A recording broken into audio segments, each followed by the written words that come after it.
The morning light filtered through the thin curtains of the nursing home room as Tabitha held her grandmother's weathered hand one last time. Jane's breathing had grown shallow in the early hours, and by sunrise, she was gone. The woman who had raised Tabitha and her brother after their mother's death 20 years ago had finally found peace. Tabitha sat in the quiet room, overwhelmed by grief and the weight of loss. Jane had been more than a grandmother. She had been their anchor, their protector, and for Tabitha, her closest confidant.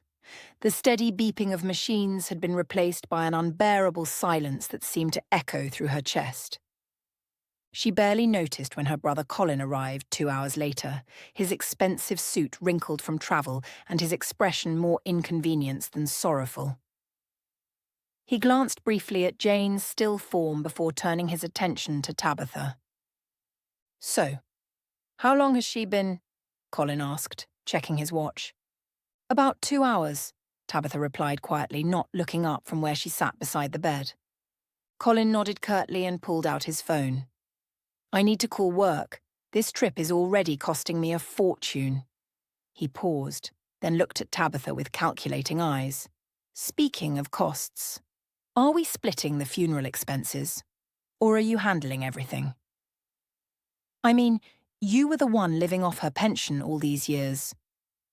Tabitha's head snapped up, her grief momentarily replaced by disbelief. "Living off her pension? Colin, I worked 2 jobs to help pay for her care here. I visited her every week for 5 years while you couldn't even remember her birthday." "Look, I'm just being practical," Colin said, his tone defensive. "Money doesn't grow on trees, and funerals are expensive. I've got my own family to think about." The callousness in his voice made Tabitha's stomach turn. This was their grandmother they were talking about, the woman who had sacrificed so much to give them a home when they had nowhere else to go. "Everything's already been paid for," she said quietly. Colin's face immediately brightened. "Oh, well, that's good then." He seemed genuinely relieved, as if a weight had been lifted from his shoulders. Tabitha turned away from him, unable to bear looking at his satisfied expression. How had they grown up in the same house and turned out so differently? Later that evening, Tabitha's husband Timothy found her sitting at their kitchen table, staring blankly at a cup of cold coffee. He approached carefully, placing a gentle hand on her shoulder. "You were there for her until the very end. That means something. After everything you did for her, all those visits, helping with her medical appointments, making sure she was comfortable in that nursing home, she knew how much you loved her." His words were comforting, but there was something else behind them that Tabitha couldn't quite identify. Timothy had always been supportive, but lately she'd noticed him asking more questions about Jane's finances, her property, her plans for the future. She pushed the thought away, feeling guilty for doubting her husband's motives at such a difficult time. 3 days after the funeral, the family gathered in the sterile office of Jane's longtime attorney, Mr. Henderson. The air was thick with tension and unspoken expectations. Timothy sat beside Tabitha, his leg bouncing nervously under the table. Colin had arrived precisely on time, his impatience barely concealed behind a mask of appropriate solemnity. Mr. Henderson adjusted his glasses and opened a thick folder. "Jane was very specific about her final wishes," he began. "She updated her will just 6 months ago, and I can assure you that she was of sound mind when she made these decisions." Timothy's hand found Tabitha's, squeezing gently. She could feel the anticipation radiating from him. He had mentioned several times over the past few days how Jane would surely recognize Tabitha's devotion and sacrifice. The house in the city was worth at least $300,000. It would change their lives completely. "To my grandson, Colin," Mr. Henderson read, "I leave my house at 247 Maple Street, along with all furnishings and property therein." Colin's mouth fell open. "The city house?" He couldn't hide his excitement, a grin spreading across his face. I can't believe it. That's incredible." Tabitha felt her heart sink, but she tried to maintain her composure. She had never expected to inherit the valuable property, but some small part of her had hoped that Jane had seen her dedication and sacrifice. "And to my granddaughter Tabitha," the lawyer continued, "I leave my childhood home in Sisterton village, including the house and surrounding 2 acres of land." The room fell silent for a moment before Colin burst into hysterical laughter. The old shack? That falling down dump in the middle of nowhere? He wiped tears from his eyes, his laughter bordering on cruel. "Oh, that's rich. Hey, Tabitha, at least it's full of memories, right? All those wonderful memories of leaking roofs and broken floorboards."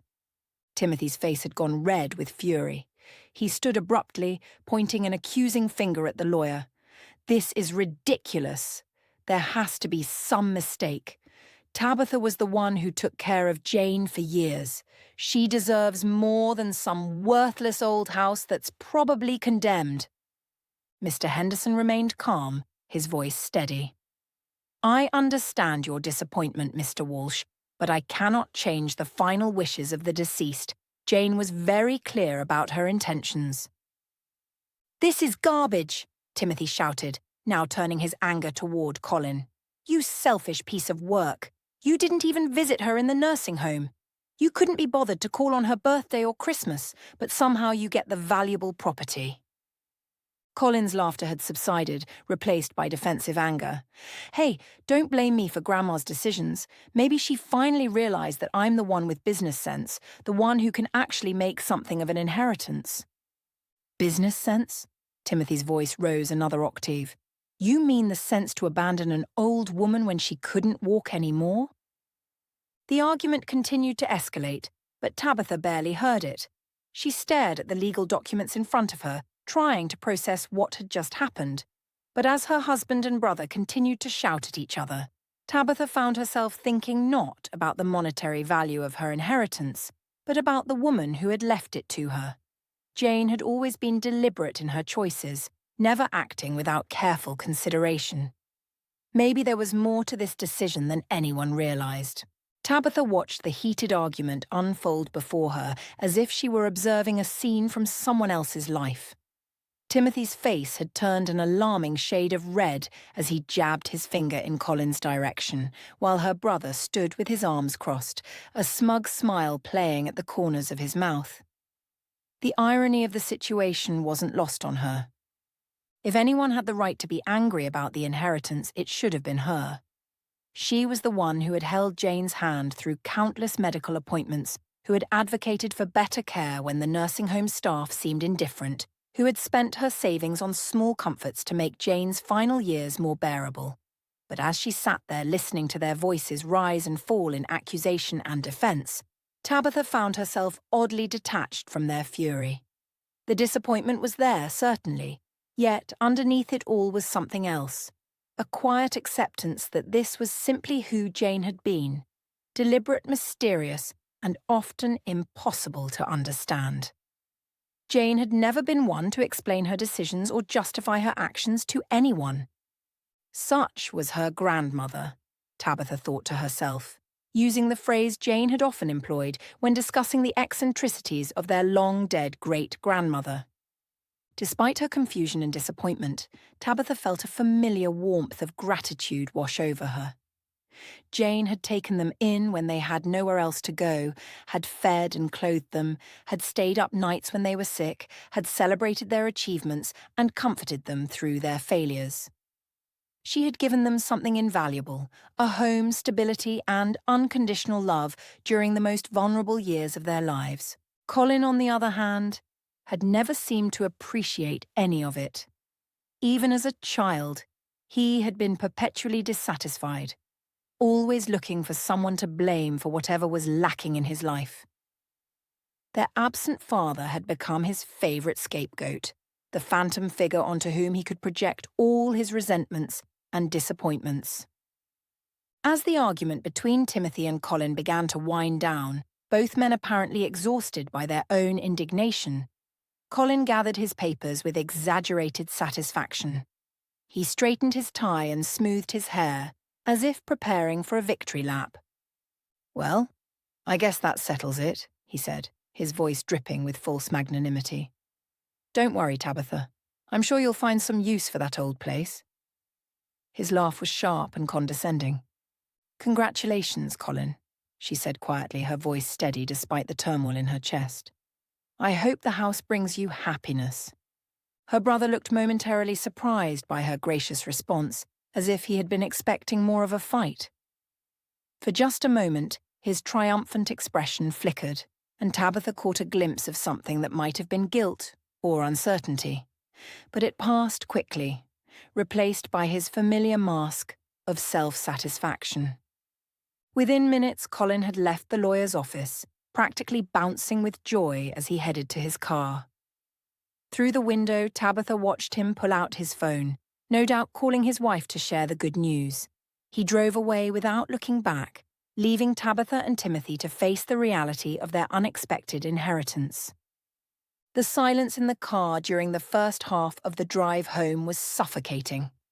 Timothy gripped the steering wheel tightly, his knuckles white against the black leather, while Tabitha stared out the passenger window at the passing landscape. She could feel the tension radiating from him like heat from a furnace, and she knew it was only a matter of time before he exploded. We need to get rid of that old place, Timothy finally said, his voice tight with barely controlled anger. How much do you think we could get for it if we put it on the market immediately? Tabitha turned to look at him, studying his profile as he focused intently on the road ahead. We wouldn't get much for it, she said quietly, and I'm not planning to sell it anyway. Timothy's foot pressed harder on the accelerator. What do you mean you're not going to sell it? Tabitha, be practical. It's a worthless old shack in the middle of nowhere. At least we could get something for it, even if it's not much. It wouldn't really make sense to sell it for practically nothing, Tabitha replied, her voice remaining steady. I'd rather keep it. That was when Timothy lost control completely. His face flushed red as he pounded his fist against the steering wheel, his voice rising to a shout that filled the small confines of the car. Are you insane? This is exactly your problem, Tabitha. You're absolutely worthless when it comes to protecting your dignity and standing up for yourself. People around you are clearly trying to rob you, and you just sit there like a doormat and take it. The venom in his voice was startling, but what struck Tabitha most was the realization that had been building slowly over the past few hours. She looked at him with a slight smile that seemed to infuriate him even more. Are you one of them? She asked quietly. The question hit Timothy like a physical blow. His mouth opened and closed several times as he struggled to find words, his defensive instincts kicking in immediately. What? How can you even ask me that? I'm your husband. I'm trying to protect you from making stupid decisions that will hurt both of us. But even as he spoke the words, Tabitha could see the truth written across his face. Timothy wasn't worried about her, he was worried about himself. He was no different from Colin, her greedy brother. The only difference was that Colin's selfishness was obvious and straightforward, while Timothy's was wrapped in false concern and manipulative charm. The realization should have been devastating, but instead, Tabitha felt an odd sense of clarity. She had learned this truth too late to change the course of their marriage, but perhaps not too late to change the course of her life. When they had first met 7 years ago, Timothy had been everything she thought she wanted in a man. Sweet, polite, attentive, he had pursued her with a persistence that felt romantic rather than pushy. Growing up without a father figure, Tabitha had been vulnerable to his charms. She had been a naive young woman with dreams of marrying a loving husband and building the kind of family she had never really had. But marriage had revealed a different man entirely. The sweet, attentive boyfriend had gradually transformed into someone manipulative and controlling. Timothy had a talent for getting what he wanted while making Tabitha feel like she was the unreasonable one for objecting. When she wanted to continue visiting Jane every week, he complained that she was prioritizing her grandmother over their marriage. When she suggested they start saving money for a house, he insisted they needed a bigger apartment first, one that would showcase their success to his colleagues. Every disagreement followed the same pattern. Timothy would present his position as logical and mature, while subtly undermining Tabitha's perspective as emotional or naive. He never raised his voice or called her names. His manipulation was far more sophisticated than that. Instead, he would sigh with disappointment, speak to her in a patronizing tone, or simply refuse to engage until she gave in to keep the peace. Tabitha had lived this way for years, gradually losing pieces of herself in an effort to maintain harmony in their marriage. She had stopped expressing opinions that might conflict with his, stopped making plans that didn't include his approval, stopped trusting her own instincts about what was right or wrong. But her sarcastic question in the car, "Are you one of them?" seemed to have triggered something deeper in Timothy than his usual controlled manipulation.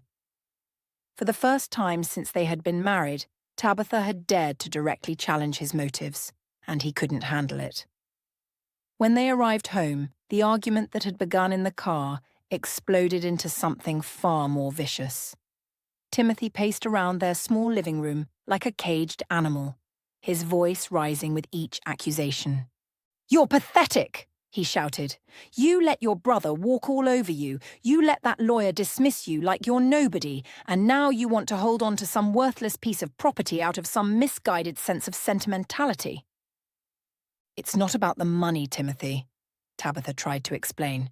"Jane left me that house for a reason. I want to understand what she meant." "What she meant?" Timothy's laugh was harsh and bitter. "I'll tell you what she meant. She meant that you're the family fool, the one who can be counted on to take care of everyone else while getting nothing in return." The cruelty of his words hit Tabitha like a slap, but instead of breaking down as she might have in the past, she felt something inside her harden. This was the man she had married, the man she had sacrificed her independence and self-respect to please. And now, when she needed support and understanding most, he was showing his true colours. "Get out!" Timothy said suddenly, his voice dropping to a dangerously quiet level. "Get out of this house immediately." Tabitha looked around the small house they had shared for 3 years. "This isn't your house, Timothy. It's your mother's house, and we pay her rent to live here." For a moment, Timothy was speechless, caught off guard by her correction, but he recovered quickly, his face twisting with rage. "I don't care whose name is on the lease. Get out of my house and get out of my life.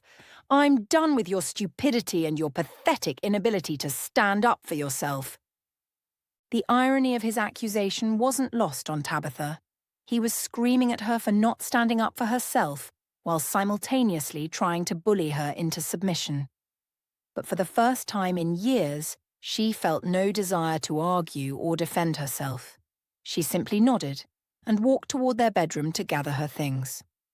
As she packed her clothes into the same suitcase she had brought to their marriage, Tabitha realized that some part of her had been expecting this moment for a long time.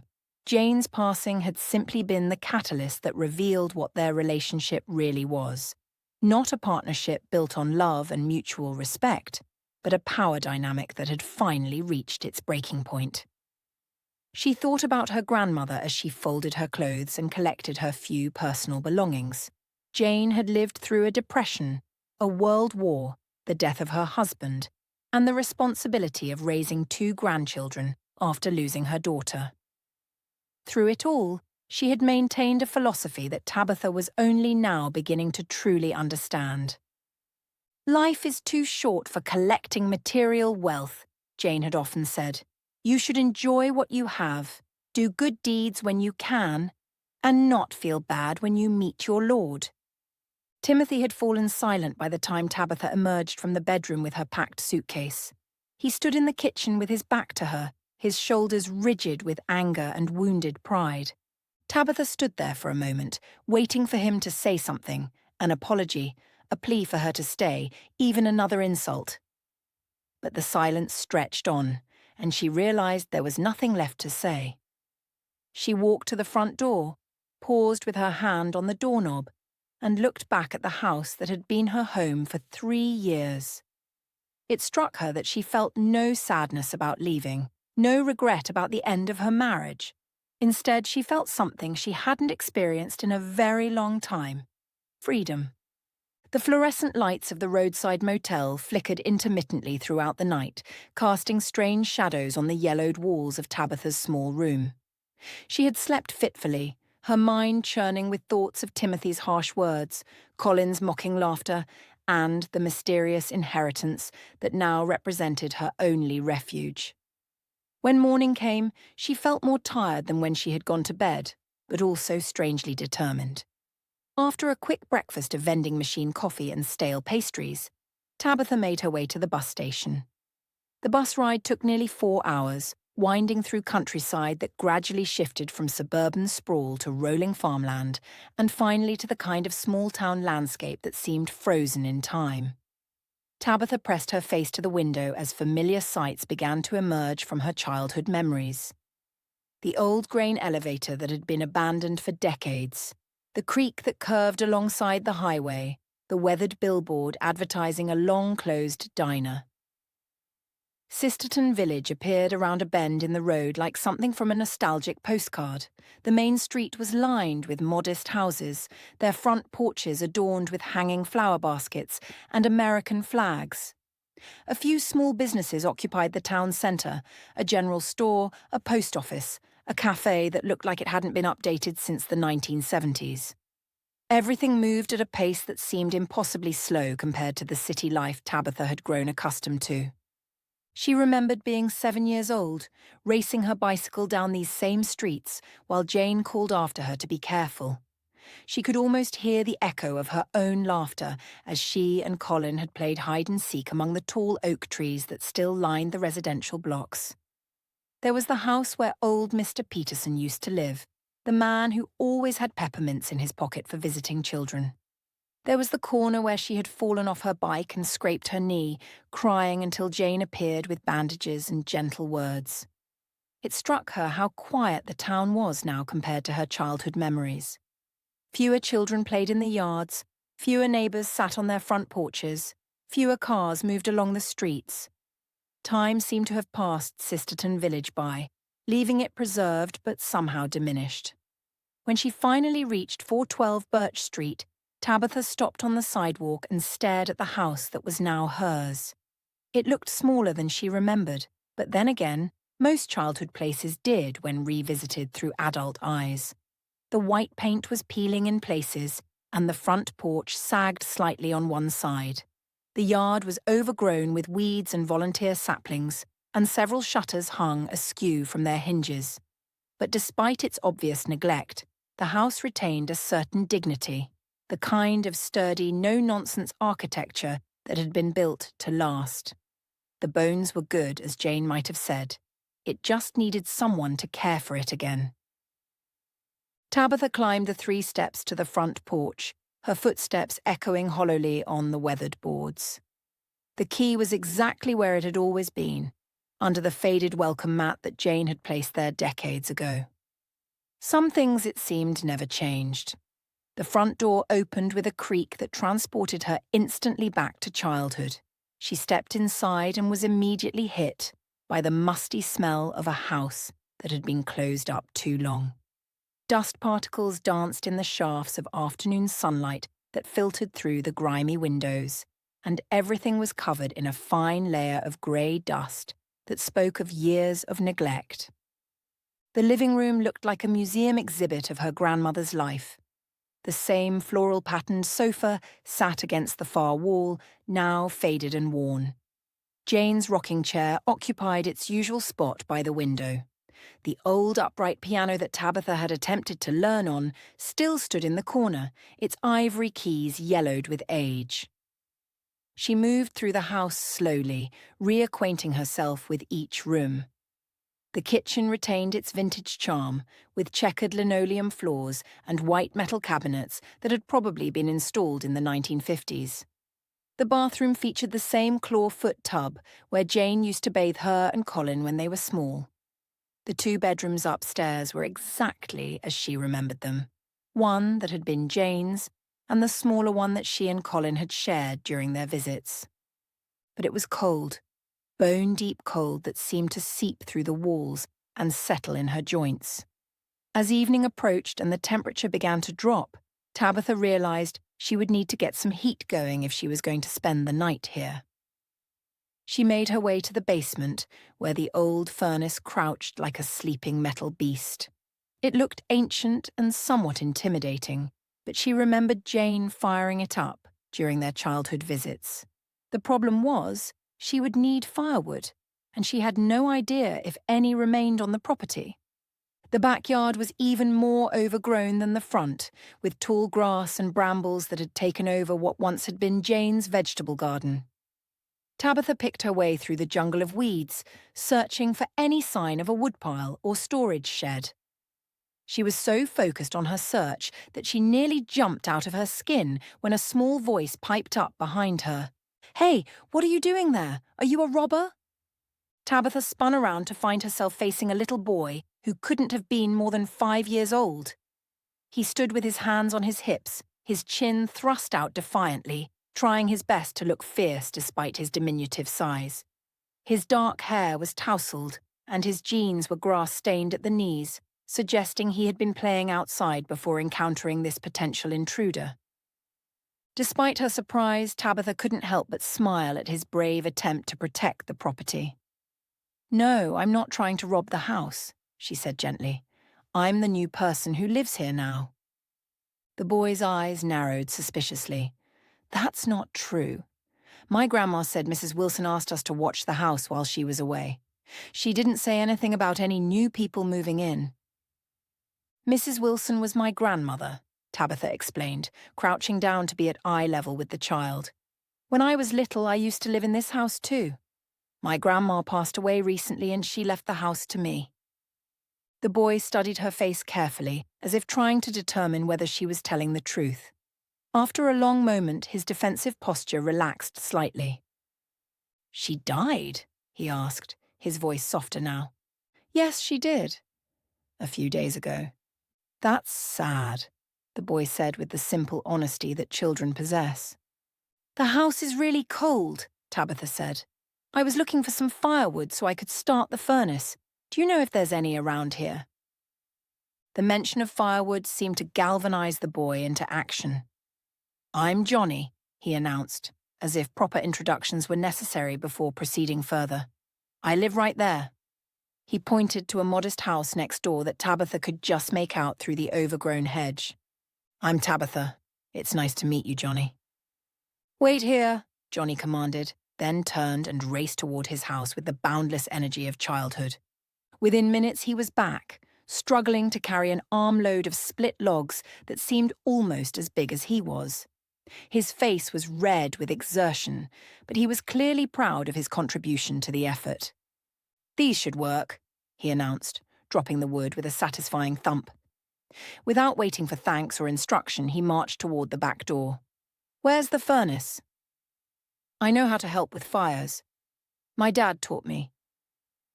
Tabitha led him down to the basement, touched by his eager helpfulness. Johnny surveyed the old furnace with the serious expression of someone much older, then placed his hands on his hips again in what appeared to be his signature pose. "Do you know how to light it?" he asked. "I think so," Tabitha said, memories of watching Jane perform this same ritual flooding back. "I remember how my grandma used to do it." Together they worked to get the furnace running.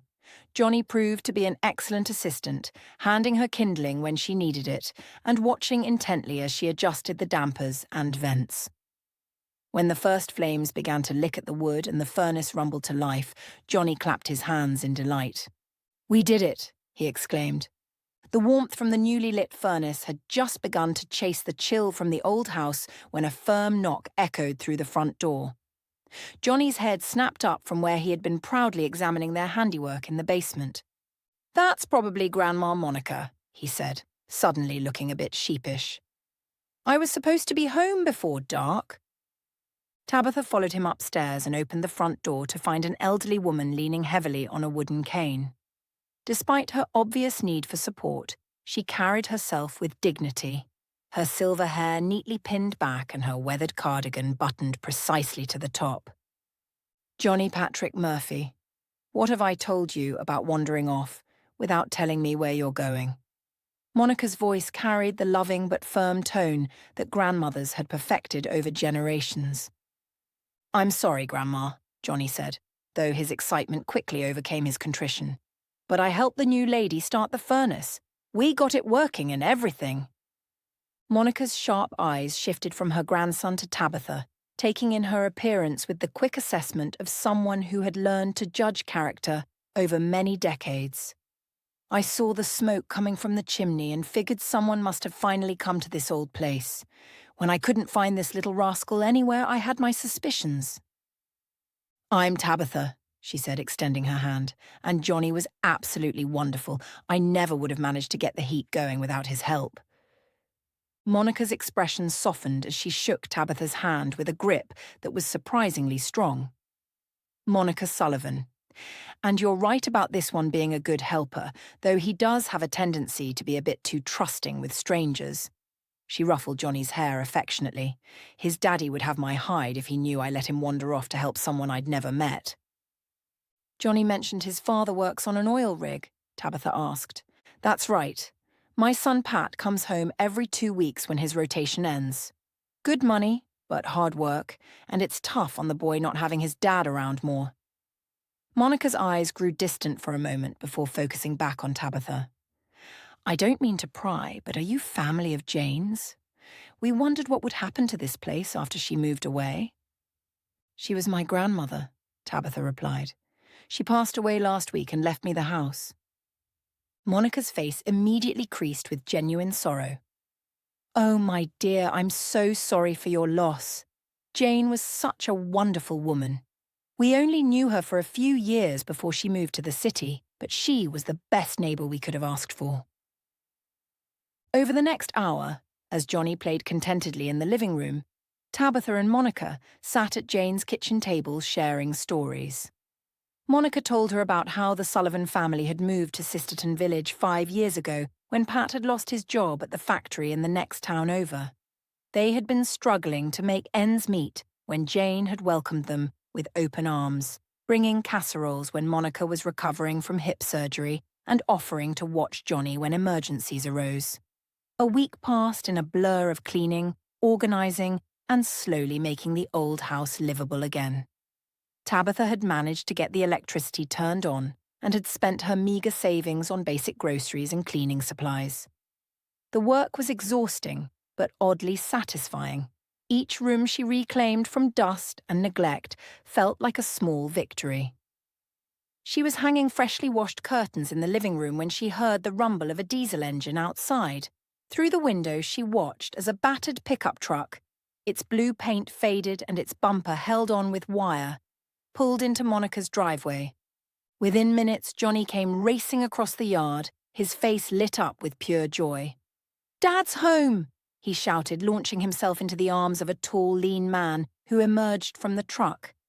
Even from a distance, Tabitha could see the family resemblance between Pat and his son. They shared the same dark hair and expressive eyes, though Pat's face bore the weathered look of someone who worked long hours in harsh conditions. Their first meeting happened by accident 2 days later when Tabitha was struggling with a stubborn water faucet in the kitchen. She had been wrestling with the corroded handle for 20 minutes when she heard a knock at the back door. "Excuse me," said a deep voice. "Monica mentioned you might need some help with repairs around here." Pat Sullivan stood on her back step, a toolbox in one hand and a somewhat shy smile on his face. Up close, she could see that his hands bore the calluses and scars of someone who made his living through physical labour.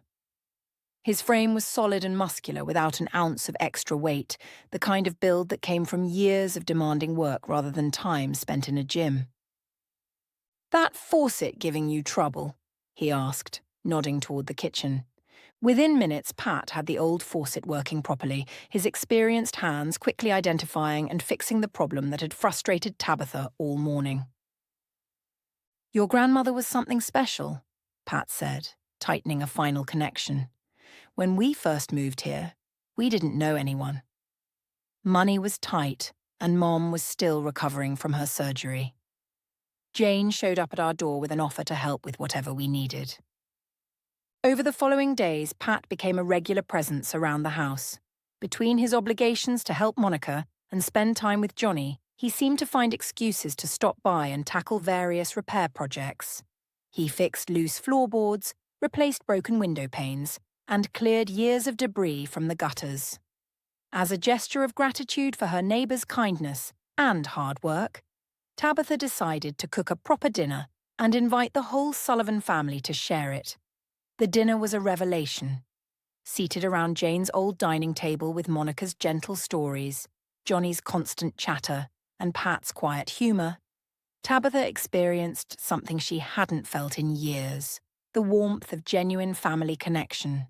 There was no hidden agenda, no manipulation, no calculation of who owed what to whom. Just simple, honest companionship shared over a home-cooked meal. Johnny dozed off in his chair before dessert was finished, his head lolling against his father's shoulder. Pat scooped him up gently, carrying him with the practiced ease of a single parent. "That boy could sleep through a hurricane," Monica said fondly, watching her son disappear into the house with his sleeping child. "Thank you for dinner, dear. It's been too long since we had such a lovely evening." After Monica retired for the night, claiming exhaustion but wearing a satisfied smile, Tabitha and Pat found themselves alone on the front porch. The autumn air was crisp and filled with the scent of wood smoke from chimneys throughout the neighbourhood. Pat pulled a pack of cigarettes from his shirt pocket and lit one with practiced efficiency. The orange glow of the tip illuminated his face briefly in the darkness. "You know," Tabitha said, settling into one of the old porch chairs, "I have to ask, who's the lucky girl who keeps you so nervous that you have to smoke that much?" Pat's laugh was short and humourless. "I wish it was about a girl," he said, taking a long drag. "Would probably be a lot simpler if it was." He was quiet for a moment, and Tabitha sensed there was more he wanted to say. She waited, recognizing the look of someone carrying a heavy burden. "Things are tough right now," Pat finally continued, his voice barely above a whisper. "The oil rig pays good money, but it's not steady work. Could end any day, and then what?" He flicked ash into the darkness.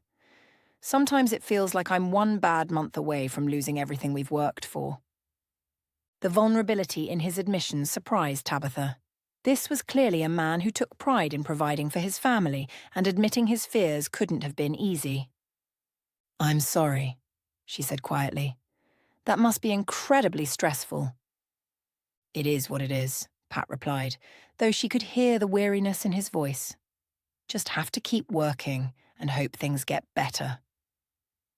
As autumn settled over Sisterton Village, Tabitha made a decision that surprised even herself. She would stay. The old house that had seemed like such a burden just weeks ago now felt like a sanctuary. For the first time in years, she woke up each morning without the knot of anxiety that had become her constant companion during her marriage to Timothy. She found work at Henderson's General Store, the same family-owned business that had anchored Main Street for 3 generations. The pay was modest, barely enough to cover her basic expenses, but Mrs. Henderson was kind, the work was honest, and Tabitha discovered she had a natural talent for connecting with the local customers. Pat often dropped by when he wasn't away to help with repairs, and Johnny had become a frequent visitor, often doing his homework at Jane's old kitchen table while Tabitha prepared dinner. It was a simple life, far different from the one she had imagined for herself, but it brought her a peace she hadn't realized she was missing. That peace was shattered on a Tuesday evening in late October. Tabitha was walking home from work, her arms full of groceries and her mind focused on the dinner she planned to cook, when she saw the flashing red and blue lights. An ambulance sat in Monica's driveway, its emergency lights painting the quiet street in urgent, pulsing colours. Her heart seemed to stop beating for a moment before racing into overdrive. She dropped her grocery bags and ran toward the house, her feet barely touching the ground. "What happened?" she called out as she reached the front porch, where Monica stood clutching her cane with white knuckles. "It's Johnny," Monica said, her voice shaking. "He had another seizure." Through the open front door, Tabitha could see paramedics working over a small form on the living room floor.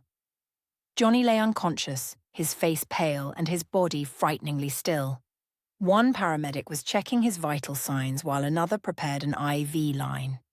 "How long has he been out?" Tabitha asked, moving to put a supportive arm around Monica's shoulders.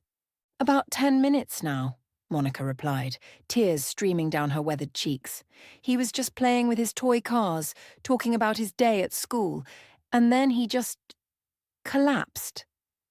Tabitha felt her own eyes fill with tears as she watched the paramedics work.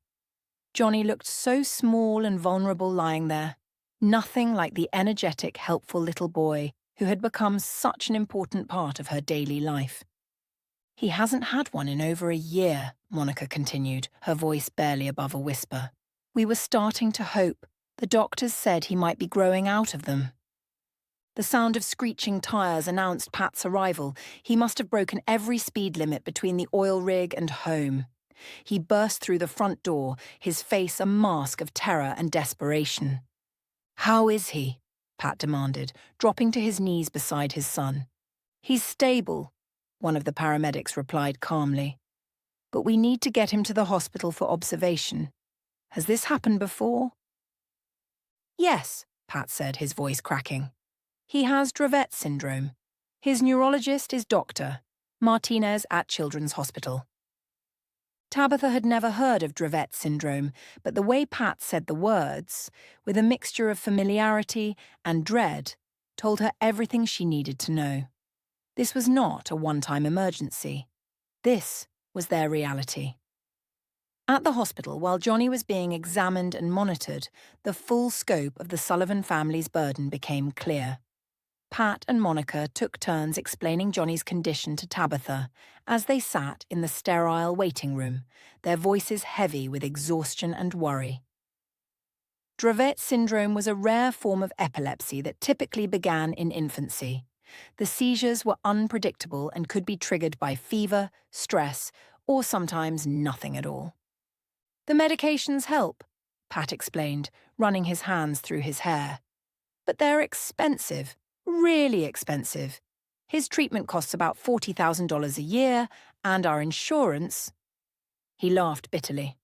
"Our insurance calls it a pre-existing condition and won't cover most of it." The numbers hit Tabitha like a physical blow. $40,000. More money than she had ever seen at one time. More than most people in Sisterton Village earned in an entire year. "That's why I work the oil rig," Pat continued. "The money's good when the work's steady, but it's never enough. And every time he has a seizure, every time we have to bring him to the hospital." He gestured helplessly around the emergency room. "This visit alone will probably cost us $3,000. Monica reached over and squeezed her son's hand. "It's also why Johnny's mother left," she said quietly. "Sarah couldn't handle the stress, the constant worry, the financial pressure. She said she felt like she was drowning." Tabitha felt her heart breaking not just for Johnny, but for this entire family that had been carrying such an enormous burden with such grace and dignity. No wonder Pat smoked constantly. No wonder he worked such dangerous, demanding jobs. No wonder he and Monica had been so grateful for Jane's simple kindnesses. They were people who knew what real struggle looked like. Walking home in the early morning hours after Johnny had been declared stable and released, Tabitha began formulating a plan. Her salary at the general store was small, but her needs were smaller. She would cut every possible expense, save every penny she could spare, and slowly build a fund that could help with Johnny's medical bills. It wouldn't be much, probably not even enough to cover one hospital visit, but it would be something. And sometimes Tabitha was learning. Something was better than nothing. The attic had been haunting Tabitha's thoughts for weeks.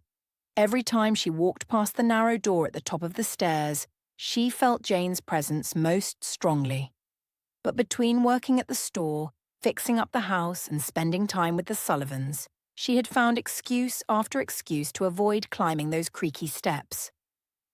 It was a Saturday morning in early November when she finally decided to face whatever memories and dust awaited her up there. Armed with cleaning supplies, a flashlight, and a bandana tied around her nose and mouth, Tabitha turned the old brass doorknob and pushed open the attic door. The hinges protested with a long, mournful creak, and as the door swung open, something heavy tumbled down the steep attic stairs with a series of loud thumps. Tabitha jumped back, her heart racing, as an old leather suitcase came to rest at her feet. "What in the world?" she muttered, kneeling down to examine the case. It was clearly vintage, with brass buckles that had turned green with age and leather that was cracked but still sturdy. The suitcase had obviously been positioned deliberately, propped against the door in such a way that it would fall as soon as someone opened it. With trembling fingers, Tabitha unfastened the buckles. The suitcase opened with a soft sigh, releasing the faint scent of lavender that had always surrounded Jane. Inside, nestled in what appeared to be one of Jane's old silk scarves, was a cream-coloured envelope with "For my dearest Tabitha" written across it in Jane's familiar handwriting. Tabitha's vision blurred with sudden tears as she carefully lifted the envelope, even now, weeks after her grandmother's death, seeing that beloved handwriting felt like receiving a message from beyond the grave. She made her way downstairs to the kitchen, where she could sit at Jane's old table and read the letter in proper lighting. Her hands shook as she carefully opened the envelope and unfolded the pages inside. Jane's words seemed to flow off the paper, her voice as clear as if she was sitting right there in the room. "My dearest Tabitha, if you are reading this, then you have made the choice I knew you would make. You chose to stay in the house that raised me, the house that holds so many of our memories together. You chose to see value in something that others dismissed as worthless. This tells me everything I need to know about the woman you have become. I have always been so proud of you, my dear girl. From the time you were small, you showed a kindness and generosity that reminded me of my own mother. Even when life was difficult, even when you had your own struggles to face, you never stopped caring for others. I must confess something to you now. I gave Colin the house in the city because I knew it would get him out of our lives completely. He was always focused on what he could gain, never on what he could give. The valuable house will satisfy his greed, and hopefully we won't have to deal with his selfishness anymore. But you, my darling granddaughter, you have always been different. I know that you have been donating most of the money I gave you for your expenses to various charities. Don't look so surprised. I've always known where my money was really going. Instead of keeping it for yourself, you chose to help others who had even less. This is exactly why I knew you were the right person to receive my true inheritance. In this envelope, you will find a business card for my financial advisor, Mr. Robert Abagnale. Call him. He has been waiting to hear from you. What you discover may shock you, but I trust you to use it wisely. Remember what I always taught you. Life is too short for collecting material wealth just for the sake of having it. Use what you have been given to do good in this world. Thank you for taking care of me all those years. Thank you for being by my side until my last breath. Thank you for being the granddaughter I always dreamed of having. All my love, Grandma Jane."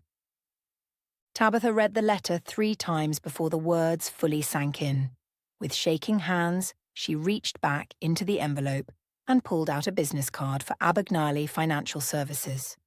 The card was elegant and understated, with an address in the city and a phone number written in Jane's handwriting on the back. She stared at the card for a long time, trying to imagine what Jane could possibly have left her that would require a financial advisor. Maybe a small savings account, or perhaps some old bonds that might be worth a few $1,000s. Whatever it was, Tabitha knew she would use it to help Johnny. Taking a deep breath, she picked up the phone and dialed the number. "Abagnale Financial Services, this is Robert Abagnale speaking." "Hello, Mr. Abagnale. This is Tabitha Walsh. I believe my grandmother, Jane Wilson, asked you to expect my call." There was a pause, then the sound of papers shuffling. "Ms. Walsh?" "Yes. I've been waiting to hear from you. Please accept my condolences on your grandmother's passing. She was a remarkable woman and a very astute investor. Investor? Tabitha's voice cracked slightly. Oh my, she didn't tell you, did she? Ms. Walsh, I think we need to meet in person. This is not the kind of conversation to have over the phone. Can you come to my office sometime this week? I suppose so. Can you at least give me some idea of what this is about? Mr. Abagnale was quiet for a moment. Ms. Walsh, your grandmother was an extraordinarily savvy investor. Over the past 40 years, she made a series of very smart choices with her money. The stocks and bonds in the portfolio she left you are currently worth approximately $3 million. The phone slipped from Tabitha's hand and clattered onto the kitchen table. $3 million. The number was so large it didn't seem real. She had never even seen $1,000 at one time, let alone $3 million. Ms. Walsh, are you still there? Tabitha fumbled for the phone. I'm sorry, I think I misheard you. Did you say $3 million? Yes, ma'am. 3.2 million, to be more precise. Your grandmother started investing in the 1960s, and she had an uncanny ability to pick companies that would grow substantially over time. Tabitha slumped in her chair, overwhelmed by the magnitude of what she had just learned. Jane, who had always seemed to live so simply, who had clipped coupons and mended her own clothes, who had worked double shifts at the textile factory for decades, had been secretly accumulating a fortune. By the time Monday arrived, Tabitha had made her decision. She drove to the city for the first time since leaving Timothy, feeling strangely calm as she navigated the familiar streets to Mr. Abagnale's office. Robert Abagnale turned out to be a kind, elderly man with gentle eyes behind wire-rimmed glasses. He showed her the portfolio documents, explained the various investments, and outlined the incredible growth that Jane's money had experienced over the decades. Now, Ms. Walsh, he said, settling back in his chair, what do you plan to do with this inheritance? I want to use it to help a little boy who has Dravet's syndrome, Tabitha said without hesitation. His family can't afford his medical treatment, and I want to make sure he gets the care he needs for as long as he needs it. Mr. Abagnale removed his glasses and polished them slowly, a gesture that seemed to give him time to process her words. Ms. Walsh, in my 40 years of practice, I have never had a client who wanted to give away their entire inheritance immediately upon receiving it. Are you certain about this decision? This is a life-changing amount of money. I'm certain, Tabitha replied, thinking of Jane's words about material wealth and doing good in the world. This is what I'm meant to do with it. Mr. Abagnale studied her face carefully, then nodded slowly. You remind me very much of your grandmother. She had the same certainty about her choices. He leaned forward in his chair. However, I would like to suggest a compromise. Some of these stocks are in companies with enormous potential for continued growth. If you leave a portion of the portfolio untouched, your fortune could easily double in the next 10 years. What would you recommend? Keep half the portfolio as it is. Use the other half for your charitable purposes. That way you'll have resources available for future needs while still being able to help this child substantially. Tabitha considered his advice and realized it made sense. She would still have more than enough money to secure Johnny's treatment, and if the remaining investments continued to grow, she might be able to help even more people in the future. That sounds reasonable, she agreed. Over the next week, Mr. Abagnale helped her navigate the complex process of setting up a medical trust fund. Tabitha contacted Children's Hospital and spoke with Johnny's neurologist, Dr. Martinez, who was amazed when she explained what she wanted to do. Ms. Walsh, Dr. Martinez said, what you're proposing would cover Johnny's treatment costs for the next 10 to 12 years, possibly longer if we're careful with the funds. This is extraordinary. When all the paperwork was complete, Tabitha found herself back in Sisterton Village with a secret that felt almost too big to contain. She had just used more money than most people would see in a lifetime to ensure that a little boy she had known for only a few months would receive the medical care he needed. and for the first time since Jane's death, she felt absolutely certain that she had done exactly what her grandmother would have wanted her to do. The call came to Pat while he was working on the oil rig, surrounded by the constant noise of machinery and the harsh smell of crude oil. When his supervisor handed him the phone and said it was urgent, Pat's first thought was that something had happened to Johnny again. "Mr. Sullivan, this is Dr. Martinez from Children's Hospital." Pat's heart clenched. "Is Johnny okay?" No, Mr. Sullivan, Johnny is fine. I'm calling with some rather extraordinary news. Someone has established a medical trust fund to cover Johnny's treatment costs for the next 10 years. Pat nearly dropped the phone. "I'm sorry, what did you say?" "All of Johnny's medical expenses have been paid in advance. His medications, his regular appointments, any emergency visits, even potential new treatments that might become available. Everything is covered by Ms. Tabitha Walsh." Pat stood frozen on the drilling platform, unable to process what he was hearing. Tabitha? The woman who worked at the general store for barely above minimum wage? The woman who clipped coupons and shopped for bargains? How could she possibly have that kind of money? He couldn't wait for his shift to end. As soon as he was released, Pat drove straight from the rig to Henderson's general store, still wearing his work clothes and covered in grime and oil. Tabitha was in aisle 3, restocking boxes of cereal with her usual methodical care. She looked up when she heard the front doorbells chime, and her face broke into a smile when she saw him. "Pat, you're back early. How was—" Her words were cut off as Pat rushed toward her, his eyes filled with tears.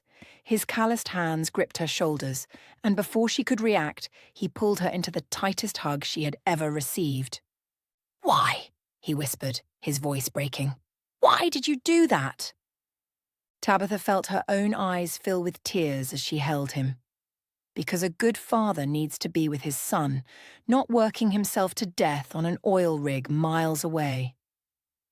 Pat's shoulders shook as he cried, all the stress and fear and exhaustion of the past few years pouring out of him. Other customers in the store politely pretended not to notice, understanding instinctively that they were witnessing something sacred. "But how?" Pat asked when he finally composed himself enough to speak. Where did you get that kind of money?" Tabitha led him to the back of the store where they could have privacy, and she told him everything. About Jane's letter, about the stocks, about the $3 million that had seemed like a dream until it became real. Pat listened in amazement as she explained how his grandmother had been secretly building a fortune for decades. That evening, the Sullivan house was filled with joy for the first time in months. Monica cooked her famous pot roast, Johnny chatted excitedly about a school project, and the adults shared stories and laughter around the dinner table. It felt like celebrating life itself. As weeks passed, the dynamic between Pat and Tabitha began to shift. He was no longer the desperate man working impossible hours to keep his family afloat.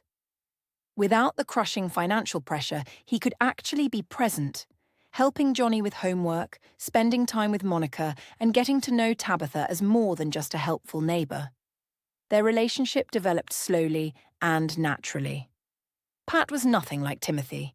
He was patient, genuine, and utterly devoted to his family. He treated Tabitha with a respect and tenderness that she had forgotten was possible. When they finally began dating, it felt as natural as breathing. Tabitha watched Pat with Johnny and saw the kind of man she had always hoped to find. Someone who would sacrifice everything for the people he loved. Someone whose strength came from kindness rather than control. The story of Tabitha's extraordinary gift somehow made its way to the local news, probably through hospital staff who had been moved by her generosity. The piece aired on the evening news, portraying her as a local hero who had used an unexpected inheritance to change a child's life. Unfortunately, the news coverage also attracted attention from people she had hoped never to see again. Timothy appeared on her doorstep on a Thursday evening, holding a bouquet of expensive flowers and wearing his most charming smile, but his attempt at reconciliation was pathetic. The same manipulative tactics that had once worked on a naive young woman now seemed transparent and hollow. "Tabitha, sweetheart, I know I made mistakes," he said, trying to push past her into the house. "But we can work this out. We're good together, and now that you have money—" "Now that I have money," Tabitha repeated, her voice ice-cold. "There it is." Pat appeared in the doorway behind her, his presence solid and protective. Timothy's face fell when he saw the other man. "Who is this?" Timothy demanded, his fake charm evaporating. "Someone who actually cares about me," Tabitha replied. Timothy's true nature emerged as he began hurling insults and accusations. When he called Tabitha a fool and suggested that Pat was just after her money, Pat's patience finally snapped. One solid punch sent Timothy sprawling on the front porch, his flowers scattered across the wooden boards. "Don't come back," Pat said quietly but with unmistakable menace. Timothy left, clutching his bruised jaw and finally understanding what he had lost. Colin appeared the very next day, as if he and Timothy had coordinated their efforts. He arrived with gifts and apologies, suddenly interested in being a loving brother after months of silence. "Tabitha, I heard about what you did for that little boy," Colin said, his voice dripping with false sincerity. "It's so wonderful that you're doing well. I've missed you." "Have you?" Tabitha asked. "Because when Timothy threw me out of the house, you didn't even call to ask if I was okay. What kind of brother does that?" Colin's mouth opened and closed, but no words came out. Pat stepped forward, his arms crossed over his chest. "I think the lady asked you a question," Pat said. But Colin had no answer. He had no excuse for his selfishness, no justification for his neglect. He left as quietly as he had come, and Tabitha knew she would probably never see him again. Late autumn had painted Sisterton village in brilliant shades of gold and crimson, and the air carried the crisp promise of winter. The old apple tree in Tabitha's backyard had dropped its last leaves, creating a colourful carpet that Johnny loved to run through. His seizures had been completely controlled by his new medication regimen for months now, and Pat had found steady work at a manufacturing plant nearby, close enough that he could come home every night. It was on one of those perfect October afternoons, with the smell of wood smoke drifting from chimneys throughout the neighbourhood, that Johnny approached Tabitha while she was raking leaves in the front yard. He had been helping her gather the fallen foliage into neat piles, but she noticed he had grown unusually thoughtful, sitting on the porch steps and watching her work. "Miss Tabitha," he said, his voice carrying that serious tone that children use when they want to discuss something important. "Yes, sweetheart?" Tabitha looked up from her rake, brushing a strand of hair from her face as a cool breeze rustled through the remaining leaves above them. Johnny stood up and walked over to her, his small face earnest and determined, his cheeks pink from the autumn chill. "I want to thank you for making it so I can stay healthy and Dad doesn't have to go away anymore." Tabitha's heart melted at his sincerity. She set down her rake and knelt on the leaf-strewn ground to be at his eye level, the same way she had that first day they met. "Oh, Johnny, you don't need to thank me. That was really my grandmother's gift. She's the one who made it all possible." But Johnny shook his head firmly, his dark eyes serious beyond his years. "No, Miss Tabitha. Grandma Monica told me that your grandma left you money, but she didn't tell you what to do with it. You chose to help me. You could have bought a big house or a fancy car or anything you wanted, but you picked me instead." His words were so simple yet so profound that Tabitha felt tears prick her eyes despite the cold air. "You're a very smart little boy, Johnny. Dad says you have the biggest heart of anyone he's ever met," Johnny continued, stepping closer, his breath visible in small puffs in the autumn air. "And Grandma Monica says you're an angel. I think they're both right." Without warning, Johnny threw his small arms around her neck and hugged her tightly. "I love you, Miss Tabitha." Tabitha held him close, feeling overwhelmed by the pure, uncomplicated love of a child as the golden leaves swirled around them. "I love you too, Johnny. More than you'll ever know."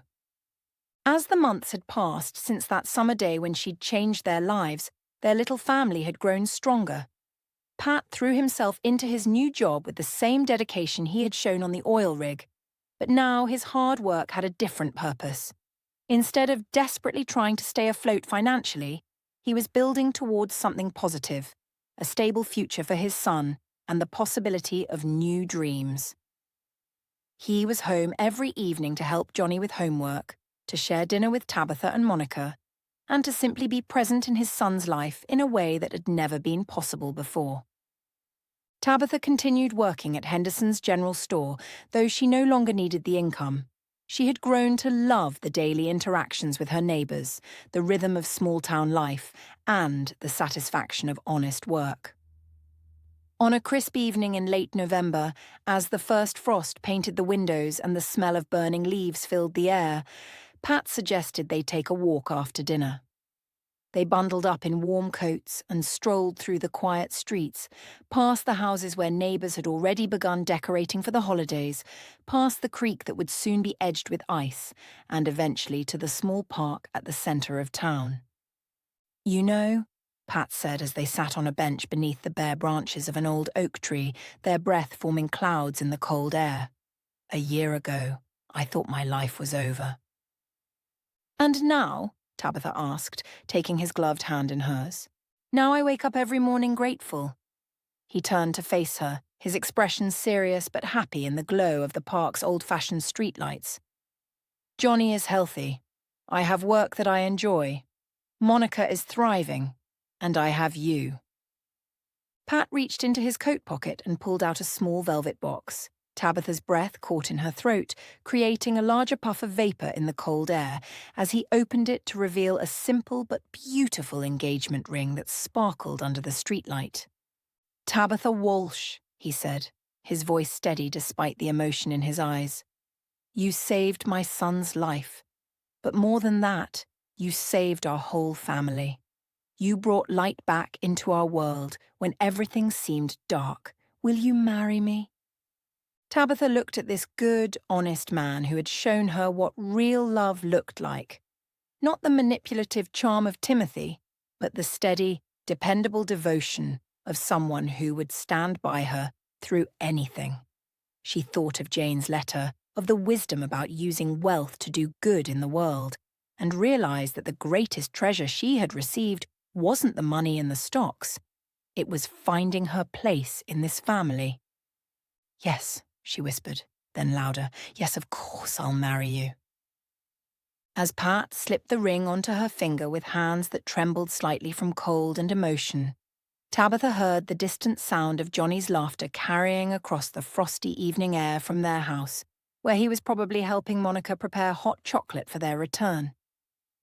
Soon they would walk home together through the crisp autumn night, and Monica would fuss over the ring while warming her hands by the fire, and Johnny would probably ask a dozen questions about the wedding while sipping his cocoa.